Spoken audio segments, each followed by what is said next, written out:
Ahora sí, con todo gusto, con todo orgullo y con todo placer, quiero darle la palabra a Álvaro Padrón. Bueno, gracias y buenas tardes a todas y a todos. Primero agradecer la invitación, pero sobre todo agradecer la oportunidad de encontrarme con compañeras y compañeros de toda la vida y de luchas compartidas. Y después felicitar, porque el hecho de que se haga esta actividad merece felicitar, Fogata, la iniciativa de un sindicato que pone el foco en algo que probablemente no es lo que todo el día uno vive, mucho menos la militancia o las compañeras y compañeros que son parte de este sector, la salud, y sin embargo se pone este foco y se convoca y se hace el esfuerzo, enorme esfuerzo, es evidente, de estar acá. Yo creo que se necesitan muchos espacios como estos y ojalá contagien a otras y a otros para que se haga.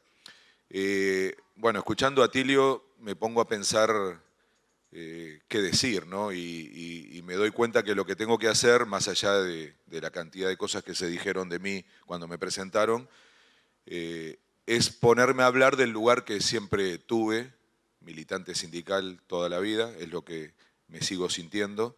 De casi todas las cosas que se nombraron soy ex, algunos dicen que soy un sindicalista en desuso, pero digo que en casi todo lo que se dijo ahí ya no estoy, así que me gusta esta idea de sentirme parte de un debate sindical, sobre todo para poder complementar y ponerme en un lugar distinto de lo que hizo Atilio, que ya nos permitió tener esta mirada de un momento tan particular. Entonces voy a tocar tres asuntos.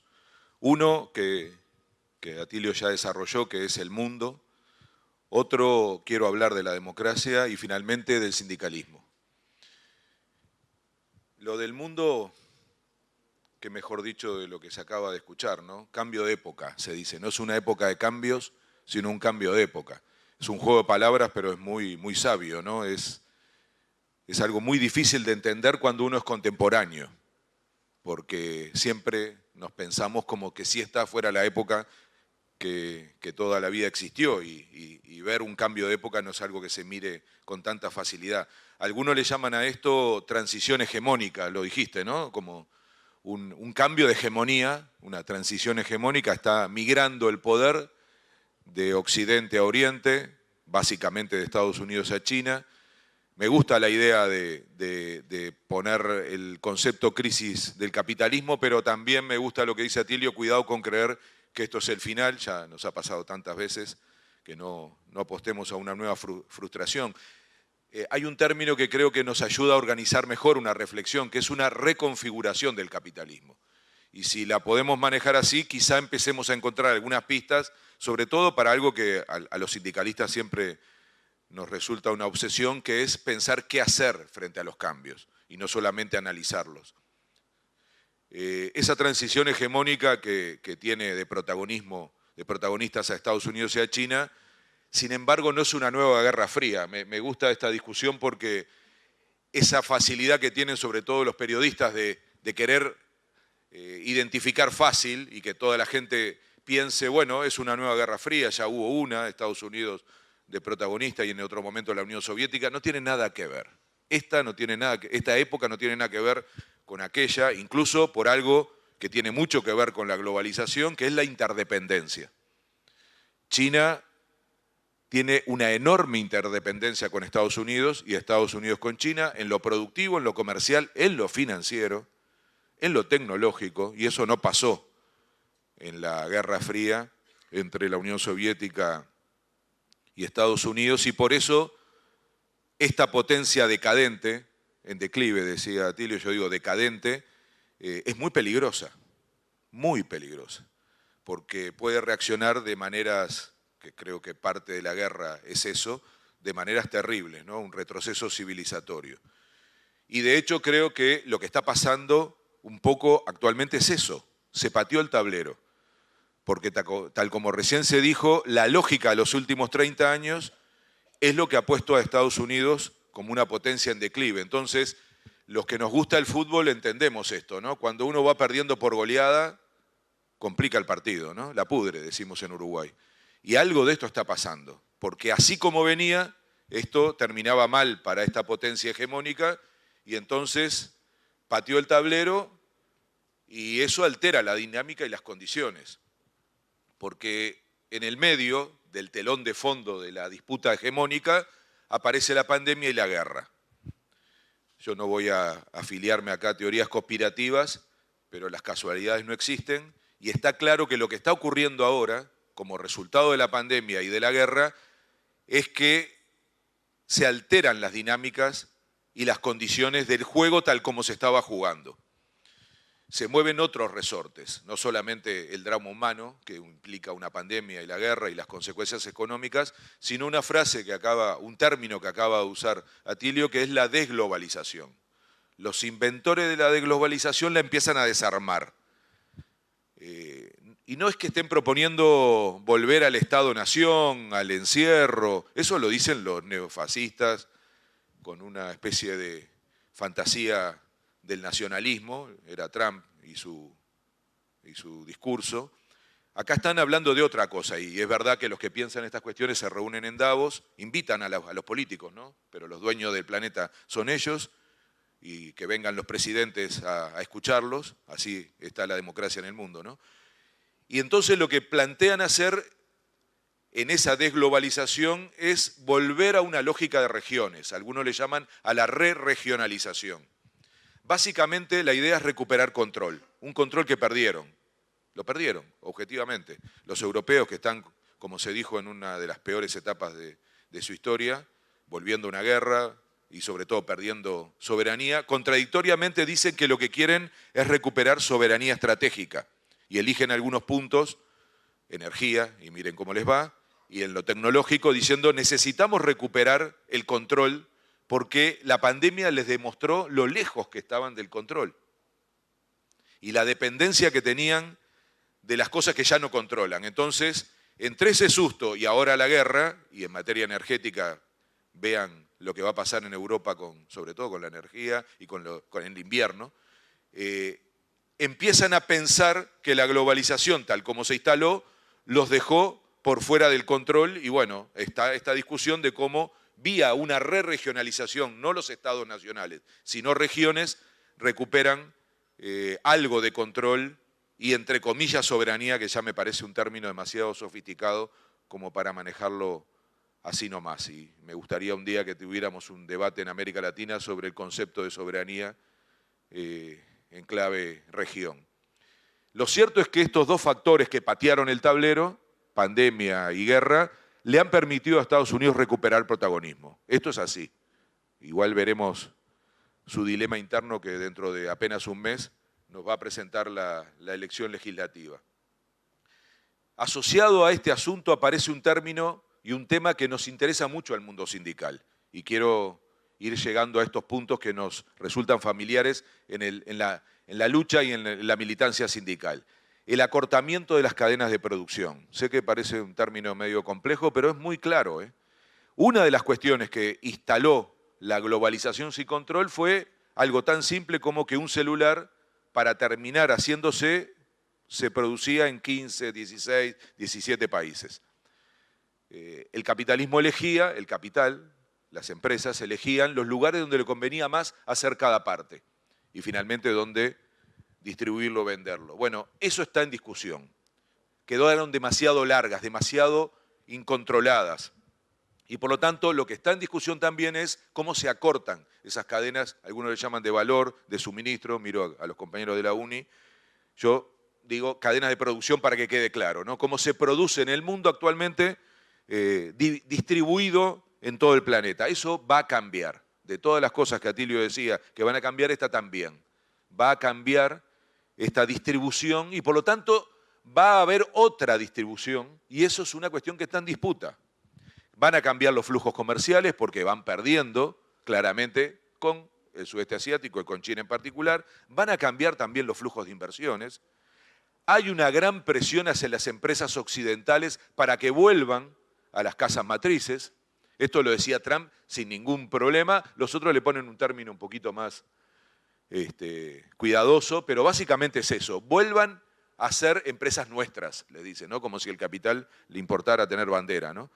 Pero en eso están, y es verdad que la pandemia, y esto es algo que todavía se entiende poco, generó en China algo particular, y la estrategia china para combatir la pandemia al día de hoy está generando un efecto económico muy fuerte, muy fuerte. Y algunas empresas transnacionales, no tanto por esta convocatoria de Occidente, sino por las dificultades que están teniendo para estar en el mercado chino, están repensando dónde se instalan y demás. Entonces, hay una enorme incertidumbre. Yo uso esta palabra porque nos da el tono de lo peligroso de este momento. Hay mucha incertidumbre y sobre todo mucha tensión. Y esta lógica, la desglobalización y de la pérdida de interdependencia, que es lo que diferencia de la Guerra Fría, genera las condiciones para los conflictos a escala planetaria. Por eso hay guerra y por eso puede haber más guerra. Porque la interdependencia es clave, lo entendió siempre Europa, que para superar la Segunda Guerra Mundial decidió crear la Comunidad del Carbón y el Acero, lo que ahora conocemos como Unión Europea, que básicamente fue la idea de que Francia y Alemania no tuvieran nunca más una guerra, no se mataran más.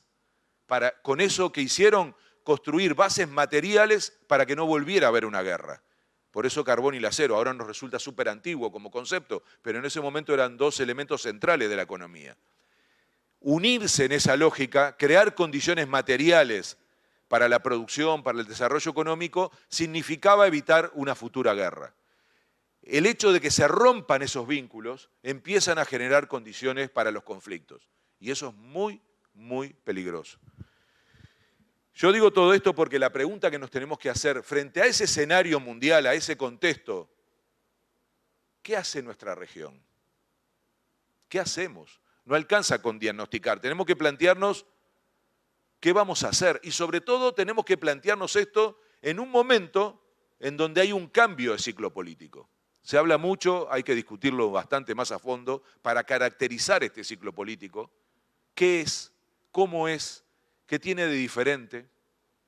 Hay mucha tela por cortar todavía. Cuidado con el simplismo, ya nos equivocamos, ya anunciamos cosas que después no hicimos, por ejemplo la integración regional.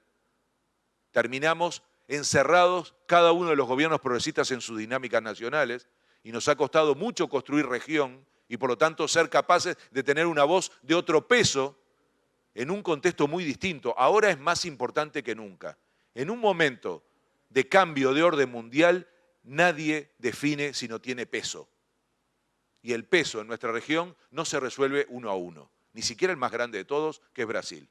Y con las condiciones con las que va a quedar después del próximo, no el próximo, sino el otro domingo, un gobierno progresista que lo va a ver, pero que va a estar hipercondicionado, se necesita más que nunca una estrategia común a nivel de la región. Pensar, construir y actuar como región. Lo que se haga tendrá que ser juntos y la integración regional vuelve al centro. El ciclo conservador, y si no aprendimos de eso no aprendimos nada, tuvo, entre otras cosas, como un objetivo la desintegración y lo hizo a una velocidad increíble. Mató la UNASUR, puso en riesgo, nuestro presidente lo sigue haciendo hasta el día de hoy, el Mercosur. La CELAC queda en un escenario complejo. Por supuesto, tomaron todas las medidas posibles para tener gobernanza en algunos ámbitos, como nunca en la historia, por ejemplo en el BID, poniendo a un representante de Trump, o en la CAF, a un amigo de Duque, en fin. Hay un problema serio de cómo los conservadores con mucha velocidad, el ciclo conservador que duró muy poco, porque los conservadores no tienen proyecto para América Latina, pero sin embargo fueron muy eficaces en desarmar instrumentos de integración regional. Los miramos pocos, porque en general discutimos solo de temas nacionales. Entonces nos cuesta mucho ver el retroceso que hemos tenido en términos de región, que se traduce en una cosa que es absolutamente objetiva. América Latina es más intrascendente que nunca hoy en el mundo. Todos los indicadores que quieran mirar nos pone más intrascendente que hace 10 años. O sea, pesamos menos, tenemos menos poder para definir algo tan importante como el rumbo del planeta. Salvo en una cosa que no es nada menor. Si se resuelve bien el conflicto de Colombia, somos la única región sin conflictos militares en el planeta. Y hoy hablar de paz es muy importante, entre otras cosas por lo que dijo Atilio, que fue el éxito de China. no apostar por la muerte, no apostar por el aparato militar y poder poner plata en otra cosa. Si lo necesitará América Latina, infraestructura, educación, enfrentar la desigualdad, en fin. Entonces, eso sí, y por eso el tema de la paz no es un problema solo de Colombia, que se resuelva bien el conflicto en Colombia tiene que ser un objetivo de toda América Latina y en particular de América del Sur. Y si uno escucha a Petro, sobre todo en su discurso de Asunción, que es cuando uno le habla a su país, la cantidad de categorías que utilizó en términos internacionales fue impresionante. Incluso para decir cosas tan duras como el hecho de dejar de producir petróleo, pensando en la necesidad de atender la crisis climática. Eso que le cuesta en términos nacionales muchísimo, ni que hablar del tema de la droga, ¿no? En ambas cosas él dijo, esto no es un problema solo de Colombia, necesitamos un debate internacional para hacerlo. Bueno, la pregunta es si estamos en condiciones de construir región y sobre todo una estrategia para estas cuestiones. Pero voy al segundo punto. No es solo una cuestión económica, productiva, comercial, que lo es, esta discusión de la necesidad de construir región. Es una cuestión también para la democracia. No es sustentable la democracia en nuestros países si no somos capaces de construir una capacidad conjunta para defenderla y desarrollarla y profundizarla. ¿Por qué? Porque uno de los problemas de la democracia a nivel planetario es su escala. La democracia quedó atrapada, y la política, en los estados-nación. No hemos logrado darle también un salto, escalarla a nivel internacional. Y los principales problemas del planeta no se resuelven ya a escala nacional. Entonces, si nosotros si tenemos desafíos que superan lo nacional y que para ser resueltos se necesitan gobernanza, actores, condiciones, regulaciones, iniciativas internacionales, si no construimos democracia internacional, no vamos a ser capaces de resolverlos. Y lo que es peor, los que entendieron esto son los dos grandes actores internacionales, uno las empresas transnacionales, o sea el capital a nivel, y los otros son el crimen organizado. Ambas organizaciones funcionan a escala transnacional y así de bien les va, porque juegan un juego distinto al que jugamos los demás. Es como si en el fútbol unos tuvieran una cancha y otros tuviéramos otra. Entonces le ponen reglas, hacen lo que quieren y como quieren. Y esta es la explicación de por qué hoy tenemos la mayor concentración de riqueza del planeta en la historia.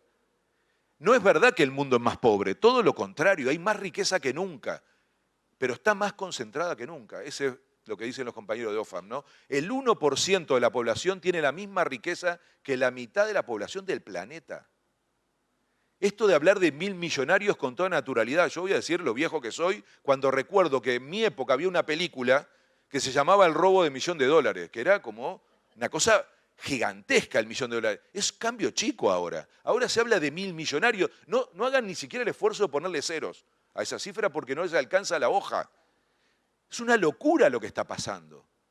Pero eso es porque ellos juegan un juego que los demás no pueden jugar. Y encima todavía hacen plata y la meten en paraísos fiscales que nadie controla, porque los paraísos fiscales no se controlan a través de los estados nacionales, sino que necesita una gobernanza global. Hay que tener una política impositiva a nivel global para controlar a estos sujetos, que hacen lo que quieren en el mundo porque eligen dónde producen, dónde explotan, dónde venden y dónde guardan la plata para no pagar impuestos. Entonces, no hay forma de defender las políticas públicas, a los estados y al final a la democracia, si no empezamos a discutir eso.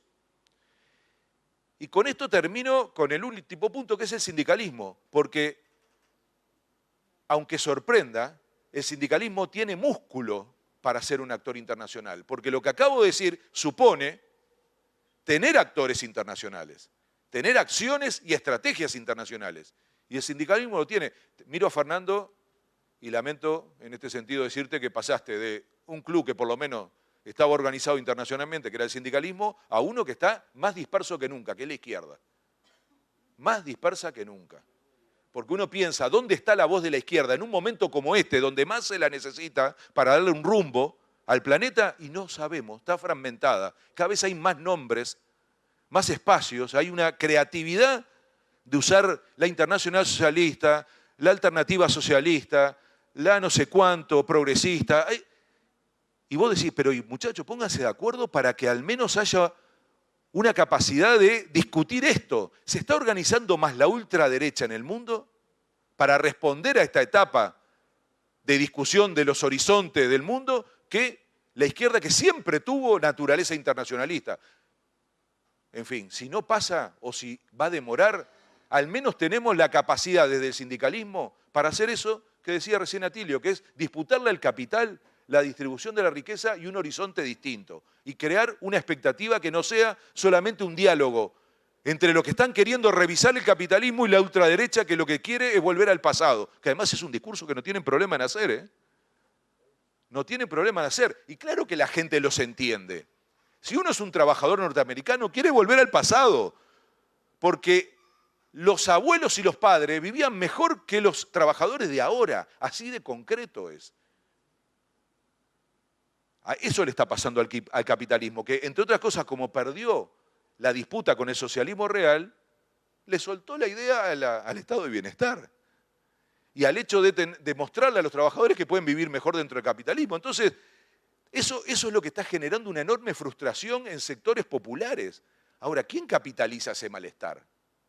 Perdón, lo está capitalizando la ultraderecha. Y si no, miremos nuestra propia región y miremos a Europa, que es desastroso lo que está pasando en Europa en términos globales y en términos de su propia democracia. Entonces, cuidado con esto, y yo lo que digo es, estando en una reunión sindical y teniendo un seminario internacional, lo más que hay que hacer ahora es practicar el internacionalismo sindical. Tenemos que constituirnos como un actor capaz de dar una pelea por rama de actividad, y aquí hay un sindicato global, excelente término, sindicato global es la idea que hay que instalar. Necesitamos sindicatos globales para responder al capital global, que se organiza como transnacionales y que por lo tanto para negociar no podemos andar divididos país por país, con empresas que son de carácter global. Para eso tenemos también sindicatos de rama, que son los sindicatos globales, pero hay que tener también una idea de un mundo futuro, que eso se construye con un sindicalismo sociopolítico. No alcanza con la suma de corporaciones, de miradas corporativas. Necesitamos tener un paradigma, una idea, y esa pelea la puede dar el sindicalismo. Por eso yo felicito esta iniciativa, digo que tiene que haber muchas más. Ojalá nuestro país, Uruguay, que tiene un sindicalismo unido, sociopolítico, capaz de dar estas disputas, también se compre la idea de, al menos en la región, y aquí hay varias compañeras y compañeros que han construido sindicalismo regional, sea capaz de pensar qué hacemos en este momento, que dentro de una semana puede tener finalmente una nueva ecuación, pero que está en disputa también. Y lo peor que nos puede pasar es que otra vez volvamos a consignarnos cada uno adentro de nuestros países. Eso mata una transformación en Chile, mata una transformación en Colombia, mata una transformación en Argentina, en Bolivia, pero incluso en Brasil. Brasil más que nunca va a necesitar a partir de una semana de una escala regional para pesar de una manera distinta en el mundo. Esto es clave y, aunque parezca insólito, este despelote que se armó en el mundo es una oportunidad, pero la tenemos que saber aprovechar. Gracias.